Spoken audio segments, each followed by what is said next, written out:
Ok, xin chào bạn nhá. Thì ở trong cái video này mình sẽ chia sẻ với các bạn một chút, mình muốn giới thiệu một chút về những cái khóa học của mình hiện tại ở trên Udemy.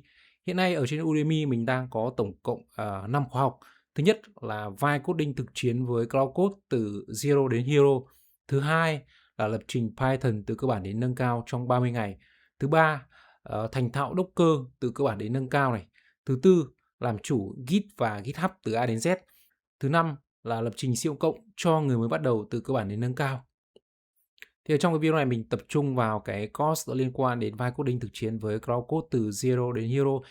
Khóa học vibe coding thực chiến với Cloud Code từ Zero đến Hero của mình hiện nay nha là top 1 Udemy Business Việt Nam, luôn bán chạy nhất và có xếp hạng cao nhất. Tổng cộng hiện nay đang có 585 học viên nha và đang có rating là 4.8. Đâu đấy trung bình một tháng thì có hơn 200 người đăng ký học mới nha. Ở đây các bạn có thể xem hiện tại thì cái dung lượng của cái course này đang khoảng 16 tiếng và mình đang có tổng cộng 19 phần. Này, 19 phần.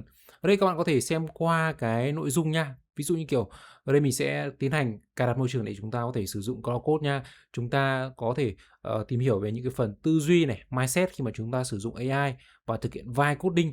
Ngoài ra ở đây, ở bên dưới này thì chúng ta sẽ cùng nhau tìm hiểu cách Cloud Code hoạt động, những cái core feature ở trong Cloud Code, ví dụ như kiểu section này, context window, chúng ta sẽ có những cái permission mode này, chúng ta làm việc với memory.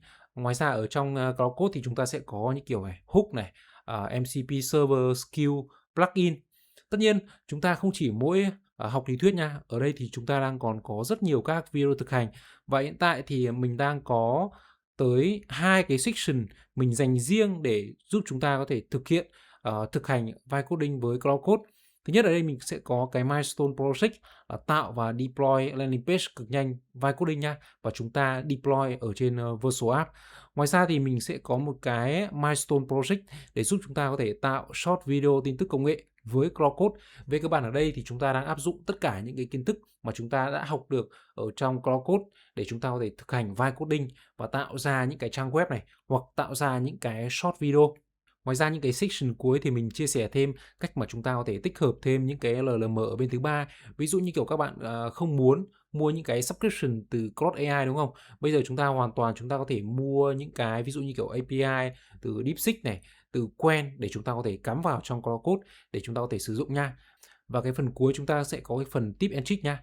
Thì ở trong cái phần này mình chia sẻ cái trải nghiệm và kinh nghiệm của mình để giúp chúng ta nhá, có thể thực hành tốt hơn với Cloud Code để giúp chúng ta có thể tăng năng suất, hiệu suất khi mà chúng ta thực hiện vibe coding nha.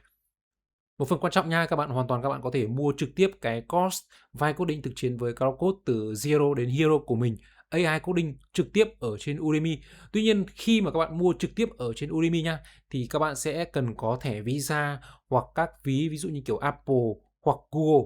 Còn trong trường hợp nha, trong trường hợp mà các bạn không có thẻ Visa thì các bạn có thể liên hệ với mình, ví dụ như kiểu qua email hoặc qua Zalo nhá, 0766 747 807 để mình có thể giúp các bạn nha mua được cái course này ở trên Udemy với cái giá hợp lý nhất nha, với cái giá rẻ nhất để các bạn có thể mua được. Tất nhiên là chúng ta vẫn học trực tiếp ở trên Udemy và các bạn vẫn nhận được sự support đầy đủ của mình nhá. AI coding thông thường thì buổi tối thì mình sẽ support, mình sẽ trả lời câu hỏi của các bạn. Các bạn có nhu cầu thì các bạn có thể xem ở trong cái phần mô tả của video nha. Ngoài ra ở trong cái phần đấy thì mình sẽ đính kèm thêm các cái link về các cái course khác của mình, ví dụ như kiểu Python, Docker này, GitHub và C cộng.